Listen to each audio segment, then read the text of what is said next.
กระบะตัวนี้ข่อยหมดเลยอย่าหันใจเด้ออย่าหันใจเด้อไม่หันใจดิลูกผู้พาลังจะก่อนเรือเจ้าฮะ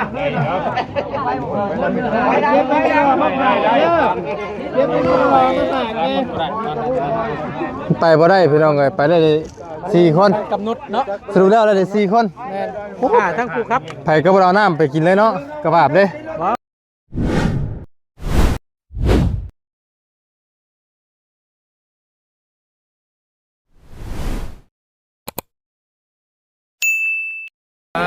พายเอาเลยพี่น้องเนาะไปพี่น้องเนาะ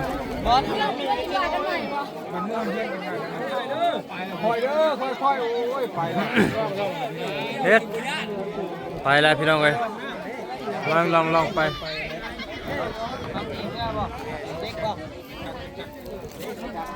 ไปจะคนเลยไปจะคนเดี๋ยวถามคนว่าได้5 คนได้5 คนเพราะว่าสาวนั้นเราต้องไปกับผัวเราโมเมนต์บ่สาวนี่เอาโมเมนต์บ่คือแท้สุดเหรอยังไม่ไหวเลยผู้ว้าวไปแล้วคุณฮอดแล้วผู้บอมไปเลยคุณพี่น้องเลยขับป้าผู้บอกไปเลยพี่น้องไปผู้ไปเนาะหอมในเดือนนี่หน้าเขาไอ้เหี้ยเมื่อไรเขาไงหน้าเขาผู้ว่าแค่อันนั้นได้ใช่ตัวไหนเพื่อจักนะแค่เป็นคนขับเอาพี่น้องเลยเนาะตอนนี้กระเบื้องอยู่พี่น้องเลยเนาะถ้าคิดว่าจังไดคือที่บ่ได้ไปหมู่หรอกเฮาเนาะถ่ายพี่แหละเฮาไปบ่เบิดเลยมันได้กำหนดคนเด้ไปได้ก็ไปเนาะไปได้ก็ไป2 ลำ 3 ลำไปพอดีเลยจักมีลำเดียวบ่เบิดดอกชุมเฮาน่ะอยากไปอยู่ก็มาไปได้ก็เฮ้ยมันยังเอาสมบัติไว้หรอวะเอ้ยว่ากันรถลายอยู่หันทำไมแม่หมูเกินนี่จ้ะเอาน็อกได้ไม่ต้องเอาเลยไม่เอารถไม่นะแล้วโทรศัพท์เอาเครื่องเดียวไปฮะเครื่องเดียวบ่เคยเอาเครื่องน้อยดิจะเตะได้มันนั่นดีมันกันเนาะพื้นเขาก็เพื่อไว้แล้วเนาะว้าวเลยไปมีอย่างไหนคลิปสุดท้ายยังจักเองไปชูเจ้าว่าคลิปสุดท้ายจักมีอย่างอยากฝากบ่มียังสมบัติอ่ะมาพี่ตื้อไปจดไว้ได้ฝากเป็นเงินสดโอเคเอาเฟซบุ๊กว่าเอาบ่ได้ไปเฮานะพี่น้องเอ้ยได้แล้วคนมันหลายคนแล้วรอบไปหาเลี้ยงงัวแถวพุ่นแตกตั้มเฮ็ดเลี้ยงงัวจุยพุ่นน่ะจะเชื่อว่าเพิ่นเข้าไปว่าจะได้ออกมาละ8 โมงวันนี้น่ะหาเกี่ยวใหญ่งัวอยู่เต็มอยู่มี2 ลำ10เนาะมีอีกบ่รอดตายเฮาบัดน่ะฮะบ่ได้ไปค่อยน่ะเดี๋ยวตามถึงเวลาตั้งเตี้ยก็จะไปแล้วอ่ะน้อยตั้งนี่คนบ่น่าไปบอกพูดไปเลยไปบอกไปรอไปถ่ายพี่ก็ได้ไปรถเดซิบินกันน้ำล้างเฮานี่เป็นเพื่อพายเพิ่นนี่เด้ไปบ่ไปบินโดนไหนที่เด้อใช่คันนั้นมันก็มีได้หลาย3 คนนึงนั่งไปญาติเราดิมันต้องเบ็ดเพื่อจักเนาะไปต้องไปบ่ไปเหรอจะไปก็ไปผมไม่ไปว้า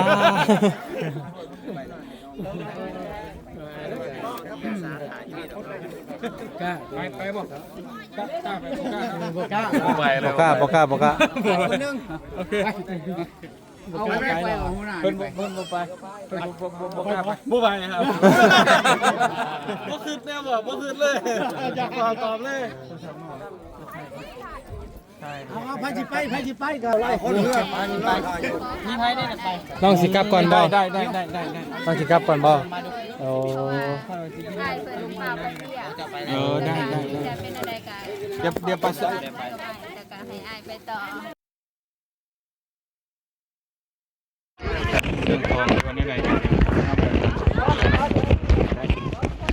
เพราะว่าอันนี้มันมี2หมู่บ้านคือลงทุนแล้วก็รวมๆทั้งหน้าก็จังไปท่าแขกก็ได้เพราะเมื่อวานนี้อ้ายไปสำรวจตรงนั้นเมืองเทบางไพนักหลายคือตั้งแต่ทางนี่เป็นน้ำมาเลยน่ะคือขี่เพื่อเขาอย่างเดียว มีแต่น้องสีรวมเครื่องถ่าย FC น้องไทยคนปากมา ได้ ถ่ายมีในใดน้องสุขสันต์ ได้ครับจังไปเพราะว่ายังมีเครื่องรถอ้ายกับท่านน่ะลงครับ โดยเป็นยังกับไอเป็นสะพานบุญไปต่อเลย ได้ขอบใจเด้อน้องเด้อขอบใจหลายๆขอบคุณหลายๆได้เด้อขอบคุณครับขอบคุณครับขอบคุณครับดีแฮงผมไปบ่ครับจะไปก็ไปผมไม่ไปได้ขอบคุณ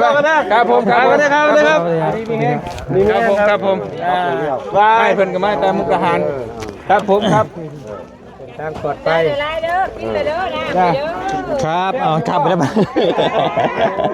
มันไม่บ่แซ่บก็บ่ว่าแล้วดอก ฮะ ไปอย่ามันคำไป ป้าเพิ่นสิถ่ายอยู่ อย่าไปส่งขึ้นเรือคน เดี๋ยวส่งเด้อทางเด้อส่งขึ้นเรือเด้อไปขอให้ไปเฮ้ยอย่าว่าแน่นๆไม่เฮ้ยไปเจ้ไปสิส่งขึ้นเรือก ำลังใจแต่ละคนกันเนาะ ตายกระจายน้ำกันเฮาหาปกติบ่หยอกคนบ่หยอกมักหยอกกันเพ้อร้อยจะไปไว้จ้านะเพ้อร้อยอยู่เป็นคนไปแล้วเพ้อร้อยไปแล้วเจนะโอ้ฮะพี่น้องเลยจะคนยูดงอหินช่องช้างบ่ได้ไปน้ำเด้อกำหนดจะคนบ่ได้ไปเลยพอแล้วบ่พอแล้วบ่ได้แค่นี้ไป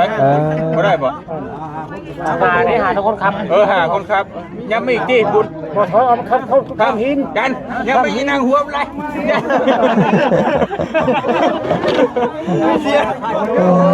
บ๊ายบายเลยบ๊ายบายเลยบ๊ายบายเลยบ๊ายบายเลยบ๊ายบาย คอยนางอย่าทิ้งเด้อก ระบะตัวนี้ข่อยหมดเลย อย่าหันใจเด้ออย่าหันใจเด้อ อ้าวไม่หันใจดิ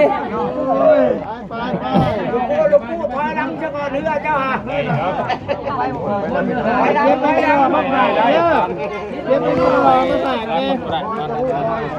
ไปบ่ได้พี่น้องเลยไปได้4 คนกำหนดเนาะสรุปแล้วได้4 คนทั้งคู่ครับไผก็บ่เอาน้ำไปกินเลยเนาะกระบาดเด้ บ่เพิ่นเอาไปน้ำมีอยู่ดอกบ่ยาวเว้ยได้อยู่ ไปหาไปแล้วหุ่นพี่น้องเลยไปบ๊ายบายเลยบ๊ายบายเลยบ๊ายบาย 7 บาทบ่ไว้อยู่สักตรวจเลย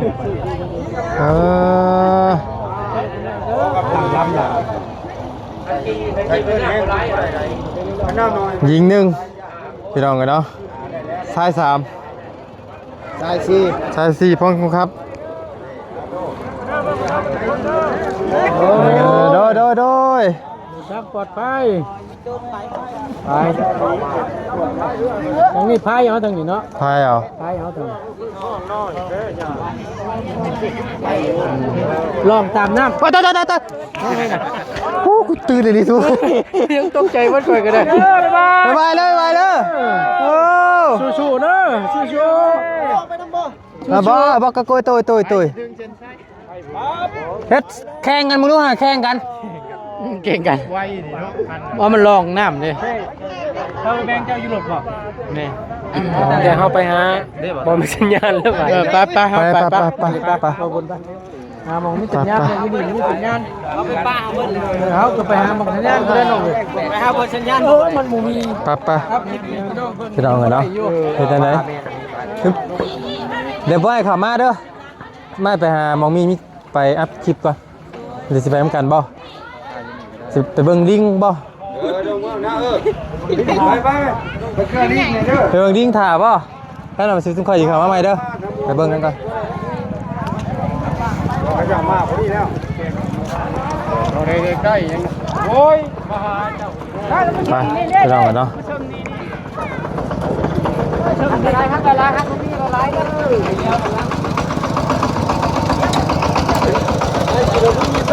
ฮะ กินแล้วลูกกินเลย ไปไปไป เราค่อยคุ้มเจ้าแบบยัง เฮ้ยแต่ก็หลุดได้จะมาอยู่นี่ใช่ปะเอาขั้นไหน ทำน้องเจ้าแล้วไป เอามันไปพี่น้องเลยเดี๋ยวไปหาอัปโหลดมองสัญญาณก่อนเนาะมาเลยไปพี่น้องกันเนาะอันนี้ก็เป็นซ่อมมาแข่งเรือพี่น้องกันเนาะพากันมาแล้วพากันมาแล้ว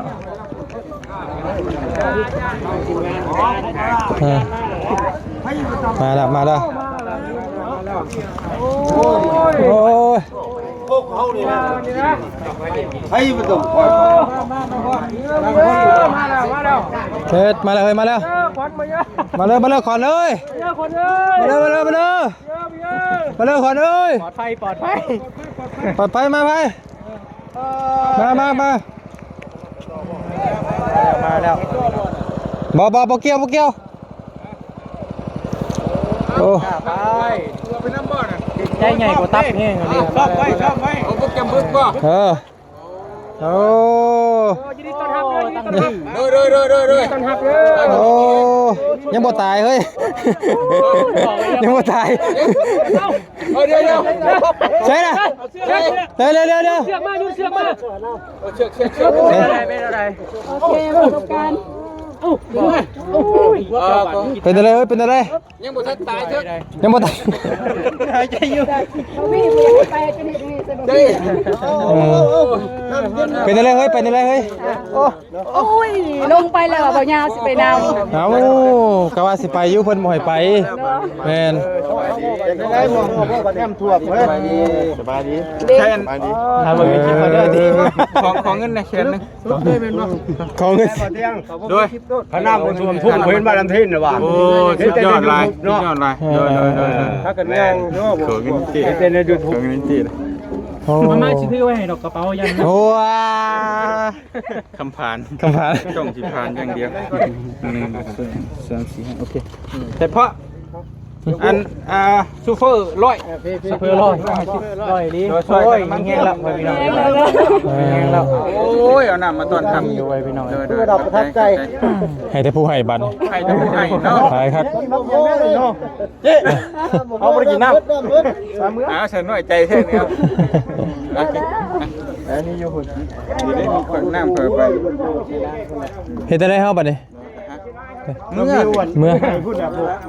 เมื่อ ก่อนมื้อนี้เดี๋ยวอื่นจังว่ากันอื่นก็จะชิดรอบสั่นขึ้นทั้งพุทธ ไปทางใดก็ แม่จังว่ากัน อย่างนี้มา แต่ว่าเฮาสิไปภายในใกล้จะเช้าเย็นกลับนี่แหละเมื่อนาบ่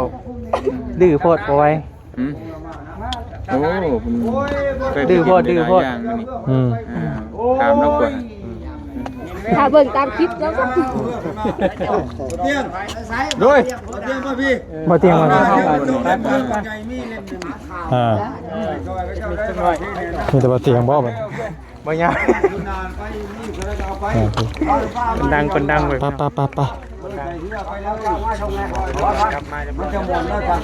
เอาเพื่อจักรพ่อเอาเพื่อพายเขาบ้านมันศึกษาเขาเบิ่งเพชรมันไล่อยู่ได้ถ้าคอยเบิ่งตอนสุดท้ายเนาะบ่อยากขับอะไรแหละบ่าวเตียงเมีย3เพราะว่าเขาเพชรสุดท้ายบ่เฮ้ยดิบ่เตียงเมีย3เจ้าไปนั่งหอมแก้มเขาอ่ะอยู่ใช่น่ะ จักหรือ ป้ามือไป บ่เจ้าไปแทกดินแทกหน้าเขาจะไปแทกใส่ ใส่ดินแทงหน้า บ้านเขา ใช้บ่เตียงบัด บ่เตียงบ้านเขาเลยเป็นหน้าหม้อมบ่ได้อันตรายแล้วเนี่ยล่ะ บ่น่าจะมาเคลียร์เมีย3นี่ใช่ใจเลย บ่ได้เว้า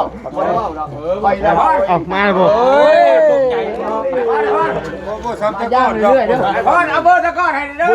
เอาเบอร์ตะก้อนตะก้อนเอาเพื่อนตลอดปลอดภัย โดมันยืนเด้อลูกพ่อเท่าพ่ายเขาจะได้พ่อเท่าพ่ายบ่พ่ายโอเคเลยทุกนาสิเอาเฮือขอลงเลยแหละไปมันจะม่วนเอาพี่น้องเลยเนาะคือว่ามาฮอดพันฮอดพาเรียบร้อยเนาะพวกเพื่อนพากันไปเบิ่งน้ำเบิ่งในพี่น้องกันเนาะตอนนี้ก็ทั้งหมู่เฮาก็สิได้ออกเมื่อก่อนไปซะพี่น้องกันเนาะมีมกดีใจน้ำหลายๆเด้อที่ผู้เพิ่นได้รับเครื่องคองเนาะที่มกดีใจแทนผู้ประสบภัยที่ได้เครื่องคองไปหมดเลยทีมงาน เครื่องคองโดยโอเคกินหมูต้มบ้านเพชรเอ้ามันคือคักอยู่เนาะโดยลายอยู่รักมาลายเนาะเป็นอะไรเจ๊น่ะบ่เจ๊เป็นอะไรเจ๊เอาไปกี่แก้ส่งหันไม่บ่น่ะไปเฮ็ดได้น่ะ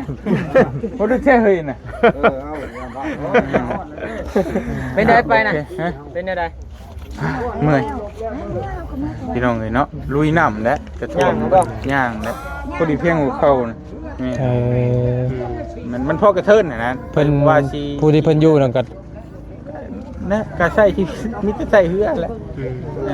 อยู่สัญญาณมีบ่มี โอ้มีสัญญาณอยู่แม่เปิดเพลงได้เบิ่งโทรทัศน์ได้แต่ก็นั่งอยู่เฮือนไปลงมาตารางบ่ได้เรียบร้อยใช้ชีวิตอยู่งานคล้ายๆว่าคือปุ๊กเฮือนอยู่กลางน้ำแหละนะประมาณนั้นนะครั้งแรกบ่เลยเป็นจังได๋ชามซะหน่อยครั้งแรกน้ำจะเป็นลงขี้ต้มกะมีอยู่2ตัวน้ำบักใหญ่สำเนาครั้งแรกขี้ตุ่มน้ำนองใกล้ชิโน่นั่นไปเกือกแค่หมู่น่ะโอ้ยนั่นแล้วตอนไปก็เสียวเติบเลยทันมาดิก็แบบอยู่หน้าบ่มีทันมาดิเป็นยังห่วงเอ้ยบ่จันเด้เป็นห่วงเพิ่นเด้แล้วก็เป็นห่วงเอ้ยนะถือแล้วบอกบ่ให้ไปจักสิบ่ได้ใดติยังสิบ่อยู่แลกขึ้นก่อนหมู่บ่แลกขึ้นก่อนหมู่เพื่อสิไปไปเห็นได้เห็นแล้วประสบการณ์ใหม่อยากไปเบิ่งประสบการณ์ใหม่บ่ติพี่น้องเนาะยันบ่มีผู้จ่ายเงินให้บ่ตอนนี้ไปจองรถอีม่อมเขาไว้อยู่ตอนนี้นั่นแหละบ่ได้ห่วงหยังเด้ฮู้อยู่พอตู้เชฟอยู่พี่เด้มาฮอดก็ยังว่ามานี่เงินน่ะสิไว้ก่อนรหัสตู้เซฟก็นอนเผาตู้เซฟเด้บ่ฮู้เด้ยังขาเอาอยู่นะโอ้ไปบอกก็เบิดแล้วเหลือมมากไปฉันเนาะเนาะกลับเนาะพี่น้องเด้อกลับก่อนจังได๋ก็ใช่เฮาเป็นได้เฮ้ยน่ะคือตัวเฮ็ดตัวโชว์ตัวเช่งอกยังอ่ะไปบ่นี่นั่นน่ะเอาเปลี่ยนดิเนาะวาดมือหมู่เตรียมพร้อมไปดินี่เปลี่ยนเนาะงอกกินตัวนี้เอาจะได้มีวิตจะได้มันไปมีแต่บ่เตียงกะเลยกับทีมงานเด้อไปเลยมันก็บ่เห็นเฮ็ดสำราบอยู่ที่กล้องไปทั้งนั้นนี่มาพี่ก็หน้าข้าวนึงมาทำลาทำลาเลยพี่น้องบัดนี้เนาะเงาหนึ่งเนาะได้ไปเลยเงาเด้อยังเขาจะเสียงกูที่เข้าไปเนาะเมื่อยเด้โดไปดีเด้อเขาก็จะมาอีกโดนมาอีกแล้วจบผู้ใดสิมางานโซเรืองานโซเรือปัตตม่วงนี่สิลงในเพชรดอกมื้อใดบุญจังเฮือบุญห่อเข้านะห่อเข้าก็จังว่าการมันทันได้ฮอดเด้เอานะยังบ่ฮอดดอกแต่ว่ามาเบิ่งเลยคือบ่เผื่ออะไรเจ้าบ่มายันเฮาบ่มาบ่ลูกสาวข้างเจ้ามาถ่ายทำอันนี้เป็นอะไรคือประเทศครับโอ้นักเติบอยู่นักใดนักแล้วนี่น้ำอ้อมเลยได้บ้านนั้นจะได้โน่นได้น้ำตัวนี้คือสิได้ลงไปก็ขาดเลยเนาะขาดเลยแล้วมาตรวจไปบ่ได้เลยได้2กิโลน้ำเขาเตรียมแต่ลูกก่อนฝนตกแล้วเขาพายุมาแล้วเขาเอาน้ำมากินบริจ่ายเลยแต่ละครอบครัวครับไปแก่มาไว้เลยไม่ออกแล้วมาเตียงก็ค่อยสิกลับก่อนขอบใจคือกันได้ขอบใจอยู่เลยขอบคุณกันเด้อพบกันก็นาผ้าใหม่เนาะแม่พบกันจะไปลำเพลงก็ไปสุนาเอาเฮือลงงานช่วงเฮือนี่ก็ เชิญมาห่วมบ่ทุกคน ให้ห่วมได้ โดย เชิญมาได้จะเว้าได้สินบเด้อมาห่วมกันอีก โดย เอา จ้า บุญ จ้า บ้านนี้ก็ต้องได้มาเด้อเลยเนาะ มาแล้วบัดนี้มาเห็นกันเลยเด้บ่เคยเจอบ่คำบุญมาบ่เคยไปมาบ่เคย ได้มันบ่ไกลนะชิโน่นี่ โอ้ยไปเองแล้วสิโน บ่ไกล โอ้ย อยู่ชิโน่เบิดนำมันนี่ ไปครับไปเอง บ่ยาก เพิ่นกันยังสิได้ลงเพชรมันลายมาลงได้ยินสร้างกระแสแน่ YouTube โด สร้าง ย กระแสจะได้ยินสื่อได้ยินเสียง โดย แต่ว่าผู้ใหญ่สมบูรณ์เว้าแล้วเป็นตัวจริง บ่าวนุลูกเคยลาก็มาตะกี้ได้กินแต่บ่าวนุคนละเคยลาปีนึงแล้วปีที่2สิมาอีกบ่าวนุลูกเคยลา มื้อนี้จะมีแต่มาดำรงชีวิตอยู่สวรรค์แล้วก็ เอ้ย เป็นสมาคมนึง บ่ว่าเตี้ยลูกเคยลาหวานมา มาได้ลูกสาวเด้อ แม่ เอาเบิ่งแล้วอยู่บ้านอยู่เมือง ตาได้คน มาทำบุญบุญ อยู่สวรรค์ไปหลายคน แท็กมาเลยผมขอบใจ นั่นคือกัน เอ้ยได้สำลีเขาอยู่ที่นะไปสอบเลย เจ้าก็ เพราะมันพร้อมกันวัดทุกบัดเดียวทั้งคุณทั้งที่ทั้งมันเบิดเลย ได้บ่ไปเมื่อน่ะไปลงอยู่ลำพันเมื่อน่ะไปเจ้าไปลำพันมื้อ เนี่ยลำพันแล้วก็ ลำพันก็ เรือไปซอยอยู่ลำพันได้มื้อน่ะโอ้ยบ่เตียงลงลำพันแล้ว ไปเบิ่งตัวจริงอันตรายล่ะเส้นดอนเดียวได้ เด้อ งัวควายก็อยู่นั่นแหละ มันอยู่ในวงในเลย ตายเลย มัน ไป ทันหน้า ประ พ ท้ ร้อ ว ม ง ไปเด้ แม่ อ ไปใส่สุดดิ ครับไปประท้วงได้ มาพี่ก็บ่ได้ บ่ได้ อาศัยเรือพาไป เห็นอันตราย เอาโอเคเนาะ โดยจะละลายจะละลาย อายุมันควันยืนเด้อมันยืนมา ไปใส่พี่น้องกันเนาะไปมีที่จะลำลาไปเฮ้ยไปเมื่อว่าเฮาบัดนี้ไป ลูกหลานเด้อเพราะว่าผู้หญิงผู้ชาย โดยเอ้าพี่น้องเอ้ยทั้งมายาเองก็สิได้ขอไปก่อนพี่น้องเอ้ยทั้งว่ากันอีกมื้อหน้ามื้อในมื้อหน้ามื้อในทั้งว่ากันเนาะมื้อนี้อาจจะได้ไปทางอื่นพี่น้องเอ้ยเนาะทั้งว่ากันอีกรอบนึงวันนี้ก็คือสิได้จบคลิปปิดคลิปไปเพียงเท่านี้ก่อนพี่น้องเอ้ยเนาะขอบคุณมุกขอบใจหมู่คู่วัดคู่ทุกคนพี่น้องเอ้ยที่มาอบอุ่นน้ำกันเนาะตัวดีมีแฮงเนาะแต่ว่าวันยาวกับบ่ได้ไปน้ำเพิ่นจ้ำพี่น้องเลยเนาะกับพอดีถ้าทั้งหมู่คู่อยู่ข้างนอกเพราะว่าคือมันสถานที่เคลื่อนสั้นเดือนไปว่าพ่อพี่น้องเลยเนาะดีมีแฮงไปก่อนพี่น้องเลย